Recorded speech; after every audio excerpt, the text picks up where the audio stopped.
सुप्रभातम।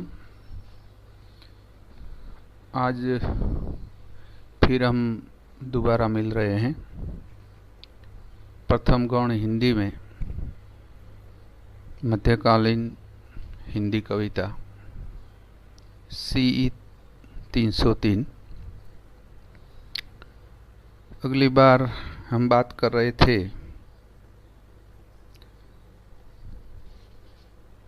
मध्यकालीन भक्ति काव्य और भक्ति आंदोलन के बारे में। उसको आज फिर से आगे देखते हैं। कबीर और उनका निर्गुण पंथ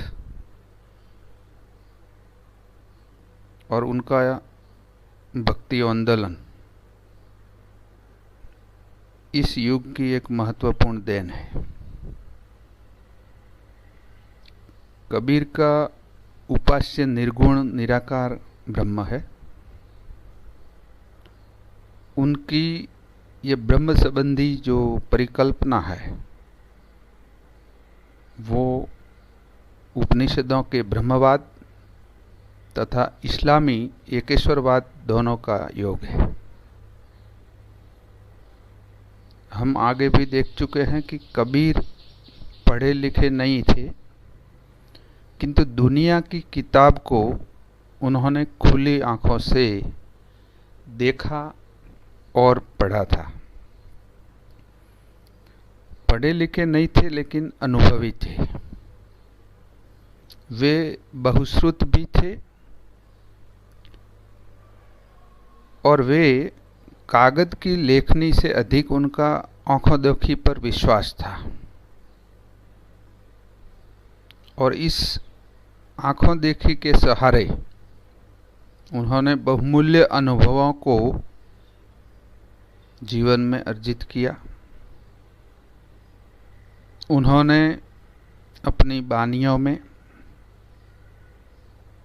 जो उनके शिष्यों ने बाद में प्रकाशित करवाया,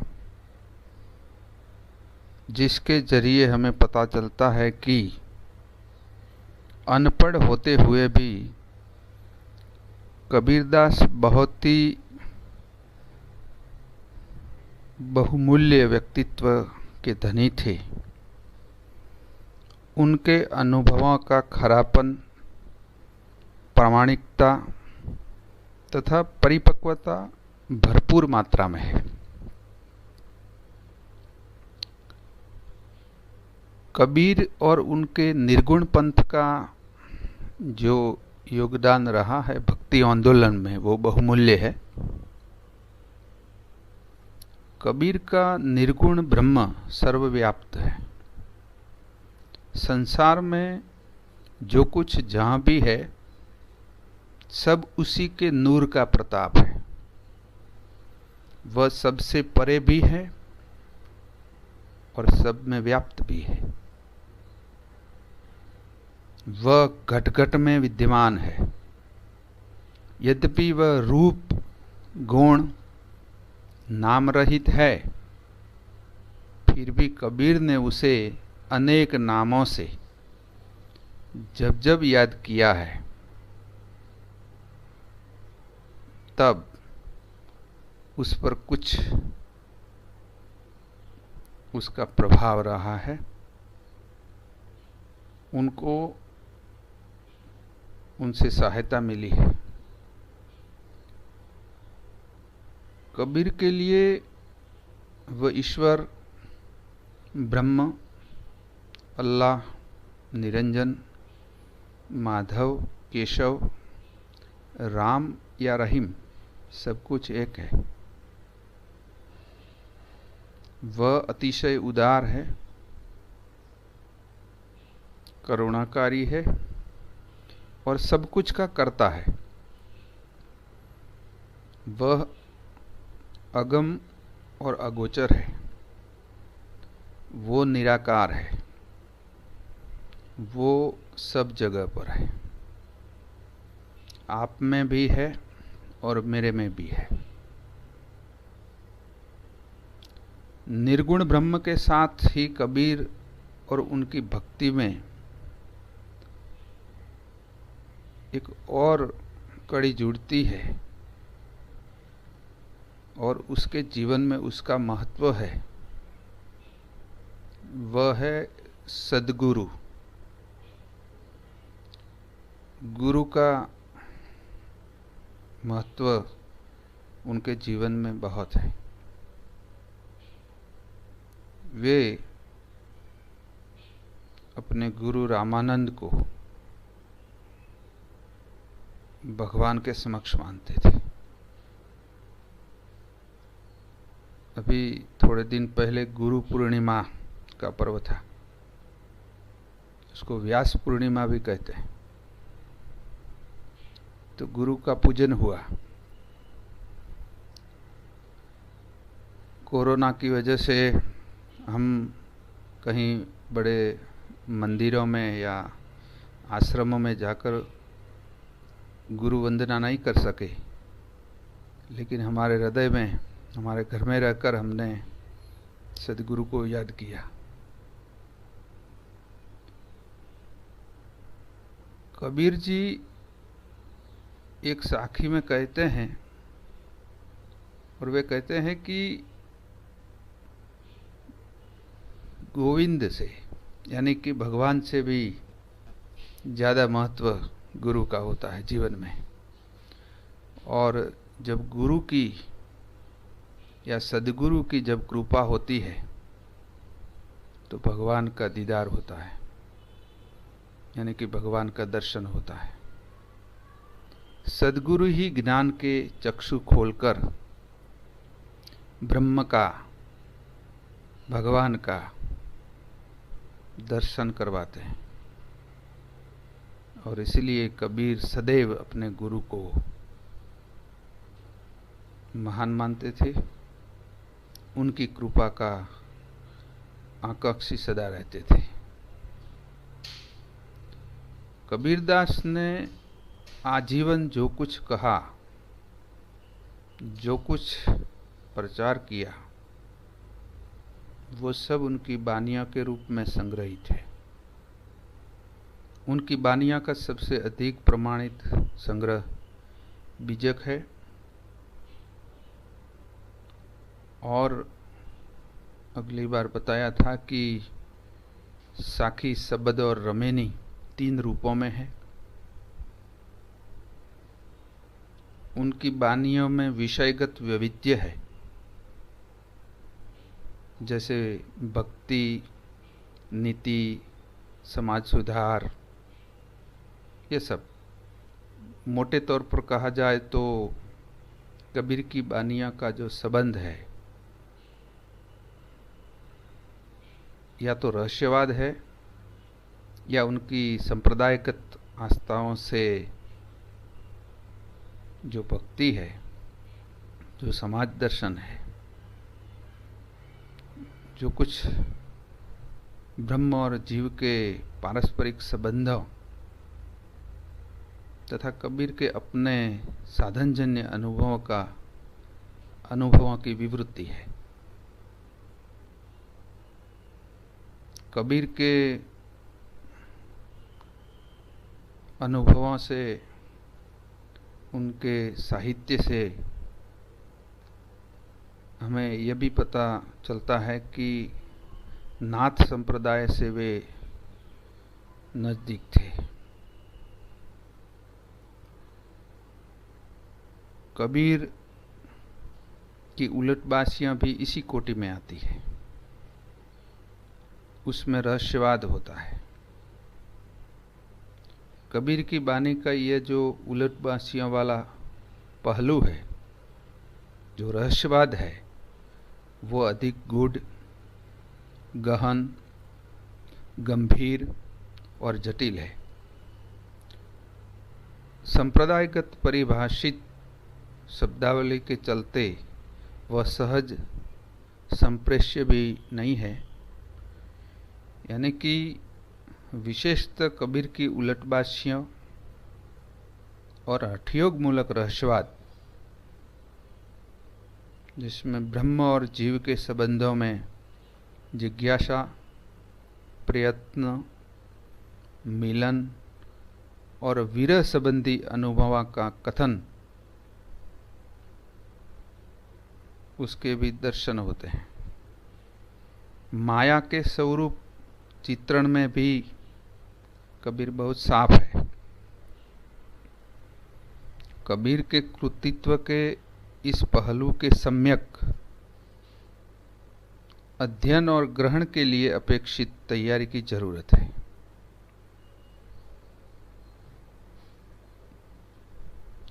तो कबीर एक रहस्यवादी कवि भी थे और नाथ संप्रदाय वाला हठ योग भी था, और उनकी साखियों में जो उलट बांसियां हैं वो भी मौजूद है। जहां कबीर रहस्यवादी साधक की अपेक्षा एक निष्काम भक्त के रूप में अपना परिचय देते हैं। कबीर की वाणियों का वह अंश सबसे अधिक मार्मिक,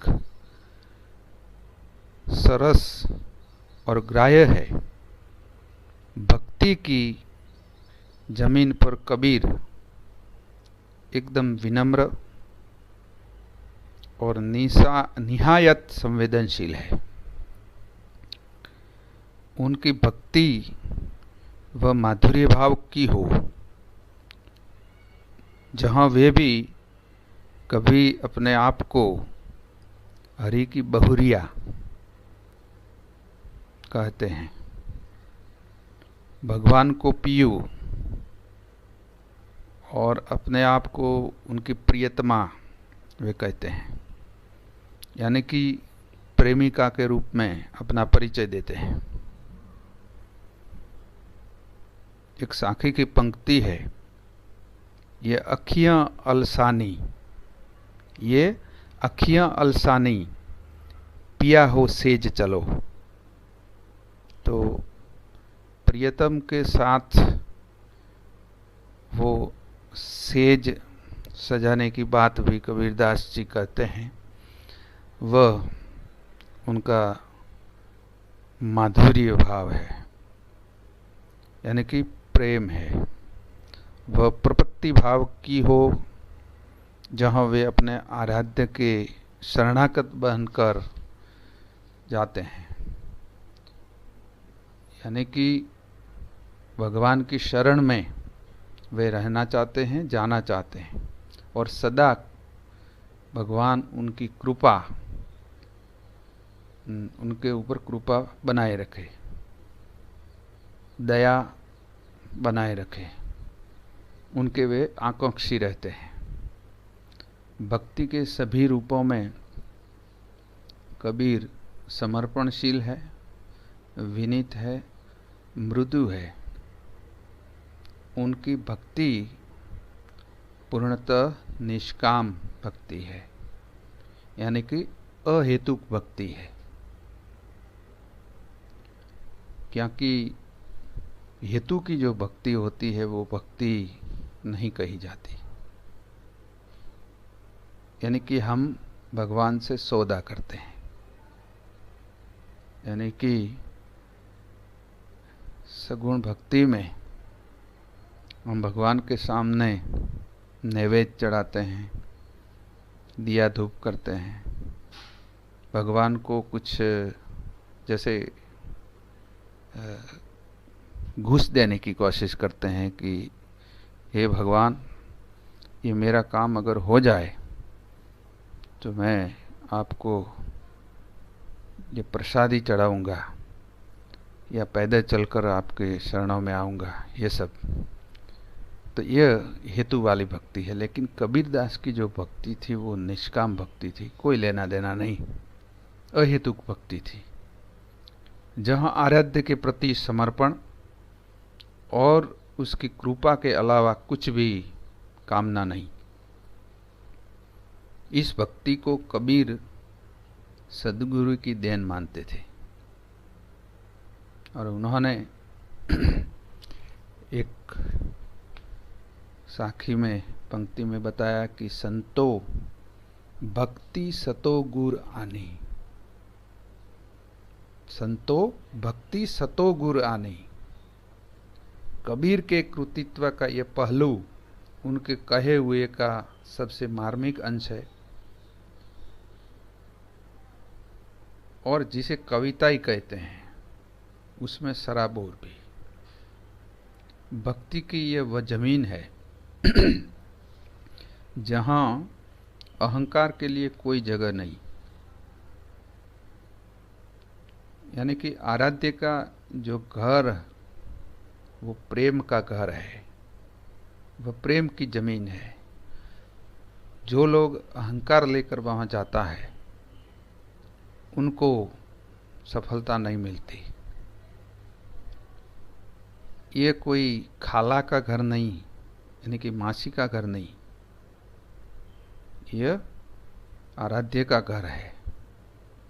और वहां पर जरूरत पड़ने पर शीश काटकर जमीन पर रख देने की भी जरूरत पड़ती है। अगर शीश काटकर जमीन पर रख देने वाला ही उसमें प्रवेश कर सकता है, तो ये बड़ी कठिन शर्त है। यह अहंकार को निर्मूल कर देना कोई सरल काम भी नहीं है, और ये कोई विरला ही कर सकते हैं। कबीर ने यहाँ पर इसके बारे में कोई शर्त नहीं रखी, कोई समझौता नहीं किया, क्योंकि जो निष्कलुष आदमी होता है, जिसके मन में पाप नहीं होता, कलुष नहीं होता, शुद्ध मन वाला व्यक्ति ही उस भक्ति के फलक पर पहुंच पाता है, उसके गहराइयों में जा सकता है। और इसके लिए वहां पर कोई भेदभाव नहीं है, जैसे कोई छोटा हो या बड़ा हो, राजा हो या प्रजा हो, क्योंकि प्रेम के इस लोक में किसी तरह का कोई भेदभाव नहीं। क्योंकि यहाँ पर राजा हो या प्रजा हो, प्रेम भगवान से करता है, उनको भगवान प्रेम देते हैं। भगवान की भक्ति जो करते हैं उनको भगवान उनकी करुणा, उनकी दया, उनका प्रेम बरसाते रहते हैं। तो इस प्रेम को पाना भी कोई सहज नहीं है। यहाँ भी अहंकार को समूल रूप से नष्ट करने की बात है। यह प्रेम न किसी बगीचे में पैदा होता है, न बाजार में बिकता है कि जो कोई चाहे खरीद ले। नहीं तो स्थिति ऐसी होती कि जो धनवान होता है, जो रईस होता है, जो राजा होता है, वो ज़्यादा प्रेम खरीद सकता है क्योंकि उनके पास ज़्यादा पैसे हैं, और जो गरीब है वो नहीं खरीद सकता।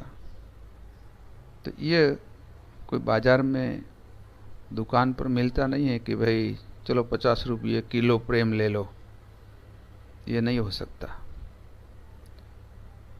यहाँ भी शीश काट कर जमीन पर रखना पड़ता है, कड़ी तपस्या करनी पड़ती है, तभी यहाँ पर भगवान का जो प्रेम है उसका अधिकारी हम बन सकते हैं। प्रेम की यह लब्धि पोथी ज्ञान से बाहर की चीज है। वह पोथी ज्ञान क्या जो व्यक्ति को विनम्र बनाए, विनम्र न बनाए। यानी कि व्यक्ति विद्वान तो बन जाता है, बहुत होशियार बन जाता है, लेकिन उसके अंदर दया नहीं है, उसके अंदर प्रेम नहीं है। उन्होंने पोथी ज्ञान तो बहुत ले लिया, लेकिन कबीर जी कहते हैं कि पोथी पढ़ी पढ़ी जग मुआ, पंडित भया न कोई, 2.5 अक्षर प्रेम का पढ़े सो पंडित होए। कबीर उसे प्रेम के 2.5 अक्षरों में तोल देते हैं। प्रेम रहित तथाकथित ज्ञानियों को कबीर पत्थर और ईंट कहते हैं। खुदा या ईश्वर के यहाँ ऐसे लोगों की पहुंच नहीं है। कबीर की भक्ति उनकी सबसे बड़ी पूंजी है। उन्हें अपने राम पर बेहद भरोसा है। तभी वे स्वेच्छा काशी में नहीं मगहर में अपनी देह छोड़ते हैं। वे कहते हैं कि अगर हृदय में राम है तो वे मगहर में मरे या उसर में, उनका राम हर जगह उन्हें उबार लेगा। कहा गया है कि जो लोग काशी में मरता है उनको स्वर्ग मिलता है। इसीलिए पहले के ज़माने में जब उम्र पूरी हो जाती है तब लोग काशी चले जाते थे और काशी में करवत ले लेते थे, यानी कि इच्छा मृत्यु से वे मर जाते थे। और काशी में जाकर इसलिए कि काशी में जो देह त्याग देता है उन्हें स्वर्ग मिलता है। कबीरदास जी काशी के थे। और एक यह भी कहा जाता है कि काशी के पास में मगहर नाम का गांव है, और मगहर मतलब कि मरघट, और वहां पर जो मरता है तो उनको नरक मिलता है।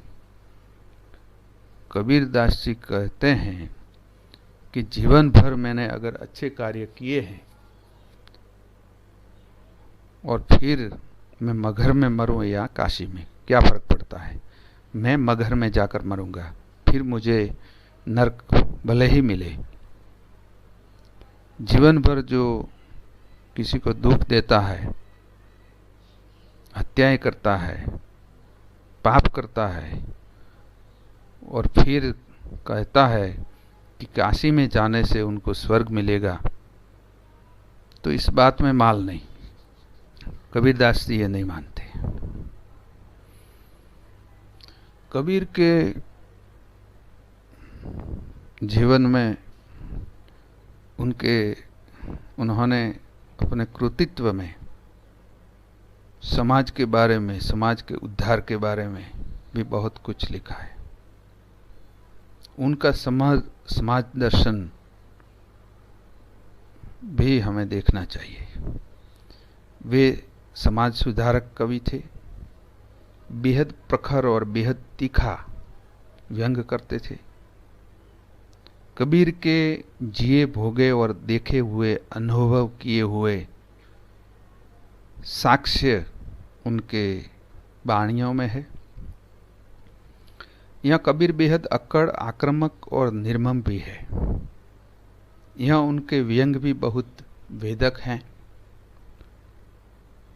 और उनका लक्ष्य भी बहुत ही साफ है। कबीर का विवेक भी यहाँ पूरी तरह से जागृत है। वे जानते हैं कि सारे सांसारिक और सामाजिक भेदभाव उन लोगों की देन है जिनके हाथों में समाज और राज की सत्ता है। यानी कि धर्म का भेदभाव, जाति का भेदभाव, स्त्री पुरुष का भेदभाव, ऊंच नीच का भेदभाव, ये सारे जो अमीर गरीब का भेदभाव, ये सारे जो भेदभाव है वो जिनके हाथों में समाज की और राज की सत्ता है, वही ये लोग करते हैं। मालिक ने तो सबको एक ही मिट्टी से बनाया था और इस संसार में सबको एक समान रूप से मनुष्य के रूप में भेजे थे। लेकिन संसार में सब एक रास्ते से आए हुए थे, लेकिन एक सा ही रूप लेकर आए थे, लेकिन संसार में आकर वे छोटे बड़े हो गए, ऊंच नीच, अमीर गरीब, हिंदू मुसलमान बन गए। कबीर सामाजिक और धार्मिक भेदभाव की इन कर्ताओं पर पूरी प्रचंडता से आक्रमण करते हैं, उन पर कठोर व्यंग करते हैं, उनसे प्रश्न पर प्रश्न करते हैं, उन्हें निरुत्तर कर देते हैं। वे चाहे पंडित हो या मुल्ला हो, पांडे हो या काजी, सारे धर्म शास्त्रों को, कुरान हो या पुराण हो, वे अमान्य करते हुए कहते हैं कि आदमी और आदमी के बीच भेद करने की हर कोशिश को लानत है।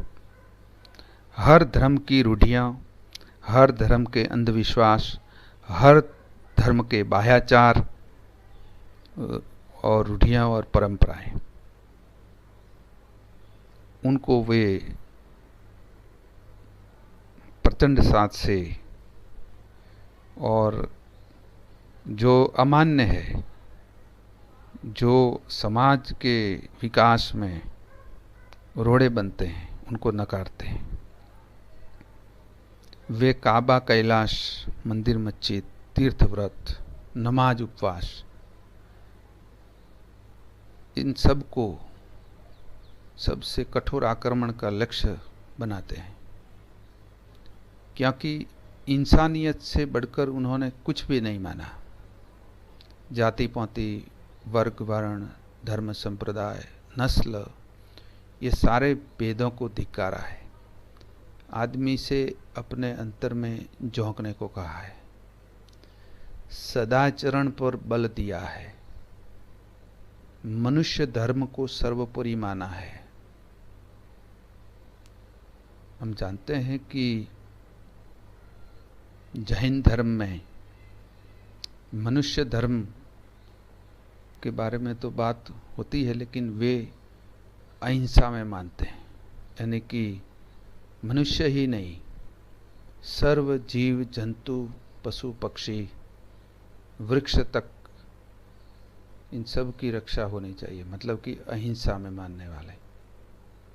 तो अपने घट के भीतर बैठे राम को पहचानना है, और उस राम को पहचानने का जो आग्रह है वो कबीरदास ने किया है। मनुष्य सत्य के सबसे बड़े उपासक के रूप में कबीर यहाँ हमारे समक्ष मुखातिब होते हैं। कबीर का यह पहलू उन्हें अपने समय से आगे एक हस्ती साबित करता हुआ उन्हें हमारे समय से और आने वाले समय से, यानी कि भूत, वर्तमान और भविष्य से जोड़ता है। कबीर की सोच की अपनी सीमाएं भी हैं और उसमें कुछ अंतर्विरोध भी है, और वो स्वाभाविक है, क्योंकि कबीर अपने युग में सीमाबद्ध थे। कबीर तमाम सांसारिक तथा सामाजिक भावों का एक स्तर पर विरोध करते थे, दूसरे स्तर पर संसार को नश्वर तथा क्षणभंगुर भी मानते थे। वे कहते हैं कि ये सांसारिक जीवन, ये मनुष्य देह, ये एक बुदबुदे की तरह है, क्योंकि वो कभी भी फूट सकता है, कभी भी हमारा यह नश्वर देह नष्ट हो सकता है। एक तरफ आत्मलीन होकर अनहद सुनाते हैं, दूसरी ओर सामाजिक यथार्थ की विभत्सता, उसका भी उद्घाटन करते हैं, क्योंकि उस समय में समाज का जो यथार्थ था, समाज में जो सामाजिक दुख, दर्द, क्लेश, आहत, कटुता, इन सब को उन्होंने जाना और पहचाना, और वे राम की कृपा से ये सारे दुख मिट सकते हैं, इसलिए भक्ति की ओर मुड़ने की बात वे करते हैं। इसके साथ साथ वे भक्ति के साथ साथ कर्मवाद पर भी विश्वास करते हैं, और कभी कभी भाग्य पर भी। ये सब कबीर को अपने ढंग से युगबद्ध करता है। कबीर एक मानवतावादी संत थे, समाज सुधारक संत थे। उनके पास सद इच्छाएं थी और संस्कार भी थे। उनकी विश्व दृष्टि भाववादी और ब्रह्मवादी थी। यही कारण है कि मनुष्य तथा समाज के मंगल की तीव्र आकांक्षा के बावजूद समाज और लोक की गति में वे या दूसरे संत कोई परिवर्तन नहीं ला सके, लेकिन उनके बाद बहुत कुछ परिवर्तन समाज में आया। अपनी सीमाओं के भीतर से भी उन्होंने निर्गुण संतों और अपने समय के समाज पर अपनी सोच, अपने विचार, अपने निशान डाले और हमारे समय में भी वे सदा हमें मददगार और मार्गदर्शक बनते रहे। तो आज मित्रों इतना ही। धन्यवाद।